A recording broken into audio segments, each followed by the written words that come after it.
देखो linear equation in one variable हम class 8 में पढ़े थे। कौन क्लास में? ई है linear equation in two variable हमको 9th में पढ़ना है। ठीक है, देखो ई पढ़ने से पहले हमको एक दो टर्म समझने की आवश्यकता है। सबसे पहली बात हम ऑलरेडी बता चुके हैं कांस्टेंट के बारे में। प्रेरणा बताइए कांस्टेंट। कांस्टेंट किसको कहते हैं?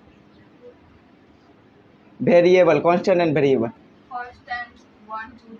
चलो देखो, कांस्टेंट का मतलब हुआ जिसका वैल्यू कभी चेंज होता न है। जैसे देखो अगर 8 है, 8 का 8 है, यहाँ भी रहेगा, तुम यहाँ से 10 आगे भी जाएगा तो 8 वैल्यू चेंज होने वाला। ऐसा बात थोड़ा ना 8 टका ले घर में जाएगा तो 5 टका आ चुडिंग मार देला, ऐसा होगा न। कहने का मतलब जिसका वैल्यू, जिसका मान चेंज नहीं होगा वो क्या कहलाएगा? कांस्टेंट। अब था वेरिएबल। वेरिएबल का मतलब हुआ सर जिसका वैल्यू चेंज होते। अब देखो कोई भी सवाल बनाते हैं 6x + 2 = 9, इसका वैल्यू, x का वैल्यू कुछ और निकलेगा। फिर इसी की जगह दूसरा ले लेंगे 7x - 3 = 9, इसका वैल्यू कुछ और निकलेगा। कहने का मतलब हुआ जिसका वैल्यू अलग अलग सवाल में अलग अलग है, that is called the variable. Have you any question? No.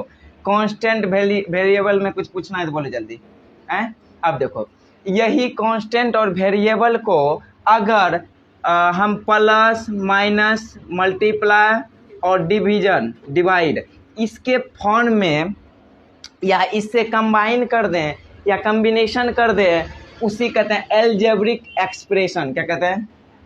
क्या कहते हैं जी? Algebraic expression. कहने का मतलब constant variable combination with plus minus multiplication और डिवीजन। कोई दिक्कत है? ये क्या हो गया? Algebraic expression. Have you any question? No. आगे देखो, अब है कहता है लीनियर। अच्छा हम लोग पोलिनोमियल में पढ़े थे, लीनियर पोलिनोमियल पढ़े थे ना। लीनियर का मतलब ही हुआ सर जिसका पावर या एक्सपोनेंट 1 हो, एक्सपोनेंट 1 हो। जैसे 6x यहाँ देखो +7 = 0। कहने का मतलब है सर इसका पावर अगर वेरिएबल का पावर, क्यों तुम्हें चेक कर रही है? 6x + 7 = 0। कहने का मतलब सर ई x क्या हुआ? वेरिएबल जिसका वैल्यू चेंज होते रहता है। x का पावर क्या है? कुछ नहीं तो 1 है। लीनियर का मतलब ही हुआ सर पावर क्या होना चाहिए? 1 होना चाहिए। चलो देखो इधर हम पढ़े कांस्टेंट वेरिएबल के बारे में। अगर इसको प्लस माइनस मल्टीप्लिकेशन डिवीजन से क्या करें? कंबाइन कर दें तो एल्जेब्रिक एक्सप्रेशन बन जाता है। उसी एल्जेब्रिक एक्सप्रेशन को अगर हम लोग क्या करें LHS और RHS के फॉर्म में लिख दें तो इक्वेशन बन जाता है। क्या बन जाता है? इक्वेशन। जैसे देखो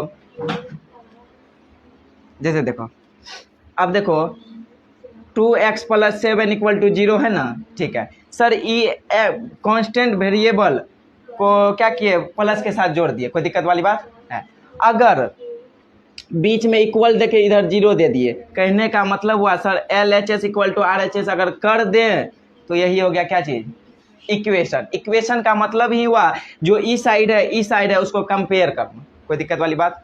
हम अभी समझे, क्या समझे? सबसे पहली बात समझे कांस्टेंट किसको कहते हैं, वेरिएबल किसको कहते हैं, और एल्जेब्रिक एक्सप्रेशन किसको कहते हैं। उसके बाद लीनियर इक्वेशन किसको कहते हैं। लीनियर इक्वेशन किसको कहते हैं? पावर जिसका 1 हो। यहाँ तक कुछ पूछना है तुमको जी?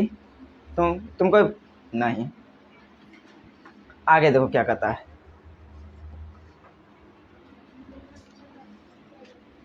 जैसे देखो हम लिख दिए, तुम बताएगा लीनियर इक्वेशन है 6x² + 7 = 9। लीनियर इक्वेशन है, तुम बताएगी है? क्यों न है? हाँ सर आप बताए थे लीनियर का मतलब ये हुआ पावर 1। कोई दिक्कत? चलो अब तुम बताएगा ये लड़का। अब सर ये तो समझ गए लीनियर इक्वेशन। अब टू वेरिएबल का क्या मतलब हुआ? टू सिंपल भाषा में अगर देखे तो वेरिएबल का मतलब जिसका वैल्यू 2 वेरिएबल रहना चाहिए। जैसे देखो हम लिख दिए 6x + 7y = 9। कहने का मतलब हुआ सर अगर 6x प्लस 7 इक्वल टू 9 दे वो हुआ एगो वेरिएबल का मतलब उसमें सिर्फ x को था, इसमें दो गो हो गया, एगो x दूसरा y। इसी को कहते हैं linear equation in two variable. कोई दिक्कत है? अब इसी पे सवाल देगा, जैसे देखो एक भी सवाल ऐसा नहीं होगा जो तुम लोग से बनने वाला न होगा। जैसे देखो कहता है right each of the following equation in the form of, अब देखो इन द फॉर्म ऑफ नहीं है, बता देखो अब कहता है लीनियर इक्वेशन को जैसे वन वेरिएबल का बात आएगा तो a x plus b equal to 0 इसी फॉर्म में लिख सकते हैं, जहां पे ए और बी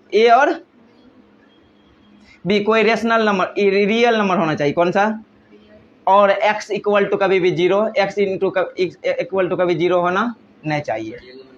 रियल नंबर वास्तविक संख्या जितना रेशनल नंबर रेशनल इंटीजर सब रियल नंबर के अंतर्गत आ गया। कोई दिक्कत? और कुछ तुमको जी कुछ पूछना है जल्दी बोलो हैं? तो एक तो इक्वेशन दिया गया sir a x plus b equal to 0, जो भी रहेगा linear equation in one variable उसको इस फॉर्म में लिखेंगे। कोई दिक्कत? या इस तरह लिखल रहेगा तो हम समझ जाएंगे सर ये क्या है linear equation in one variable. अगर टू वेरिएबल का बात देखो, जैसे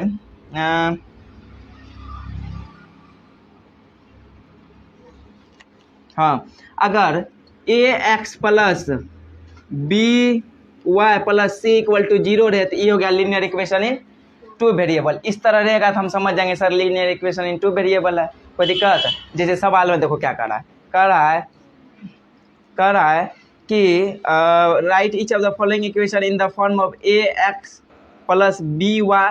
अच्छा ये है क्या, ये हो गया linear equation two variable equation, क्योंकि इक्वल टू 0 है, इक्वल टू यहाँ बीच में क्या दिया है बराबर दिया है, ये दोनों कंपेयर कर रहा है इसलिए इसको इक्वेशन कहते हैं। अभी टू वेरिएबल है, दो वेरिएबल है, इसलिए इसको बोलेंगे linear equation in two variable. कोई दिक्कत है? चलो जैसे एगो सवाल देखो कर रहा है 3 equal to 2x plus y को linear equation in two variable के फॉर्म में लिखना है। कोई दिक्कत है? उसका फॉर्म हम पढ़े हैं ए एक्स। अब देखो इसको उस साइड भेज दो, ठीक है।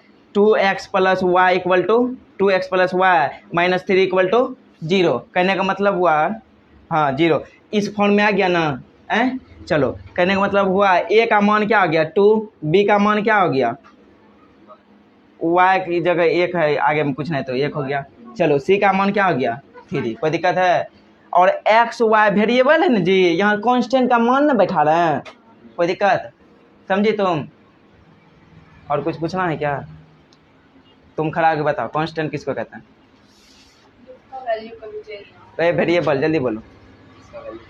इसका वैल्यू देखो सवाल में देखो, यहाँ देखो पहले देखो, रुको अभी देखो कहता है express each of the following, देखो a x plus b y plus c के फॉर्म में लिखना है। जो भी यहाँ देखो ए लड़का जो भी इक्वेशन दिया हुआ है, जो भी इक्वेशन टेढ़ा मेढ़ा करके दिया है, इसको सीधा करके क्या करना है इक्वेशन के फॉर्म में लिख देना, पहली बात। दूसरी बात कहता है express each of the following rational में, इसको भी उसी फॉर्म में लिखना है। चेक द आप देखो कहता है इसको चेक करके बताना है कि 4 और 0 x का वैल्यू 4 दिया है, y का वैल्यू 0 दिया है, क्या इक्वल टू आएगा LHS इक्वल टू RHS, इसको चेक करके बताना। आगे देखो फाइंड द 5 वैल्यू, चलो एक बार बनाए देखो बन जाएगा, एक बार देखो तो एक बार बनाना।